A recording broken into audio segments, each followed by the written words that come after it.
మాజీ ఎమ్మెల్యే వల్లభనేని వంశీని అన్యాయంగా అరెస్టు చేశారని ఆరోపించారు వైఎస్ఆర్సీపీ నేతలు. కూటమి సర్కార్ కక్ష సాధింపు చర్యలకు దిగుతోందని మండిపడ్డారు. చట్టాన్ని చేతుల్లోకి తీసుకొని తప్పుడు కేసులు పెట్టిస్తున్నారన్నారు. న్యాయ వ్యవస్థలను కూడా తప్పుదోవ పట్టిస్తున్నారని ఆగ్రహాన్ని వ్యక్తం చేశారు వైఎస్ఆర్సీపీ నేతలు.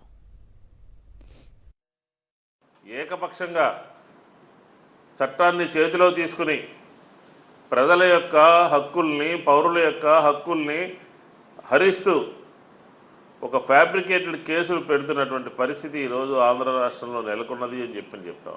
మొన్న మీరు పెట్టించినటువంటి తెలుగుదేశం పార్టీకి సంబంధించినటువంటి పెట్టినటువంటి కేసే ఆ కంప్లైంట్ ఇచ్చిన అతనే విత్డ్రా చేసుకున్నాడు.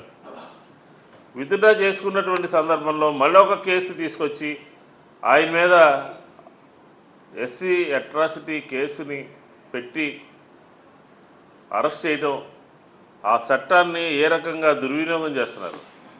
ఈరోజు ఈ రాష్ట్రంలో రెడ్ బుక్ రాజ్యాంగం అంటే చట్టానికి, న్యాయానికి, కోర్టులకి ఎవరిగ్గర విలువ లేకుండా ఒక వ్యక్తి మీద కక్ష కట్టారు అంటే ఏదో ఒక రకంగా అతన్ని ఇబ్బంది పెట్టాలని చెప్పిన ఒక ఉద్దేశంతో ఈరోజు రాష్ట్ర ప్రభుత్వం, కూటమి ప్రభుత్వం ఈ రాష్ట్రంలో నడుస్తుంది.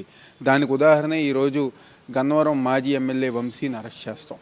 ఈరోజు ఏదైతే 2 రోజుల క్రితం ఆ ఘటనతో నాకు ఎటువంటి సంబంధం లేదు, నన్ను పోలీసులు ఇబ్బంది పెట్టి కేసు పెట్టించారని చెప్పని ఎవరైతే కంప్లైంట్ ఇచ్చారో సత్యవర్ధన్ అనే వ్యక్తి, తను ఎప్పుడైతే కేసు వాపసు తీసుకున్నారో దాన్ని ఒక ప్రెస్టేజ్ ఇష్యూగా ఫీల్ అయిపోయి కూటమి ప్రభుత్వం ఎలాగైనా ఆ మాజీ ఎమ్మెల్యేని, వంశీని ఇబ్బంది పెట్టాలని చెప్పిన ఒక ఉద్దేశంతో తప్పుడు కేసులు, కిడ్నాప్ అన్నారు, భయపెట్టారన్నారు, మర్డర్ చేయిపోయారని చెప్పని, అంటే హైదరాబాద్లో ఉన్న వ్యక్తి విజయవాడలో ఉన్న వ్యక్తిని ఏ విధంగా చేయగలిగారో అందుగారు ఒకసారి మనం అందరం గారు ఆలోచించాలి. వైఎస్ఆర్ కాంగ్రెస్ పార్టీ శ్రేణుల మీద ఒక భయకంపితులు చేసే విధానమా? కోర్టులు అంటే లెక్కలేదా? ఈరోజు సుప్రీంకోర్టు ఇచ్చినటువంటి డైరెక్షన్ ప్రకారం లోయర్ కోర్టులో కేసు నడుస్తూ ఉంది. But what you people are doing? You people are not caring even the supreme court. Gannavaram ఈరోజు రాష్ట్రంలో మొత్తంలో వార్తల్లోకి వచ్చింది. వంశీని అరెస్ట్ చేసినందుకు కాదు, చట్టాన్ని ఏమాత్రం ప్రభుత్వం లెక్క చేయనందుకు. రాజ్యం చట్టంలో భాగమే. ఇదేదో ఉగ్రవాదులను అరెస్ట్ చేసినట్టు అర్ధరాత్రి వెళ్ళకపోయి వేరే స్టేట్లో ఉంటే కూడా అక్కడికి తీసుకొచ్చి అరెస్ట్ చేయాల్సినంత అవసరం ఏమొచ్చింది? వాళ్ళ అంత అరెస్ట్ చేయాల్సినంత అవసరం వచ్చింది? ఇదేమో రాష్ట్రంలో పెద్ద సమస్య ఇదేమన్నా? ఆయన మాజీ ప్రతినిధి, ప్రజలకు అనేక సేవా కార్యక్రమాలు చేసినటువంటి వ్యక్తి. ఆయన విచారణకు పిలిస్తే వచ్చేవాళ్ళు కదా. దానికి ఇంత డ్రామా సృష్టించి ఇంత ప్రతీకారం తీసుకొని చేయాల్సినటువంటి అవసరం ఏమొచ్చింది ప్రభుత్వానికి?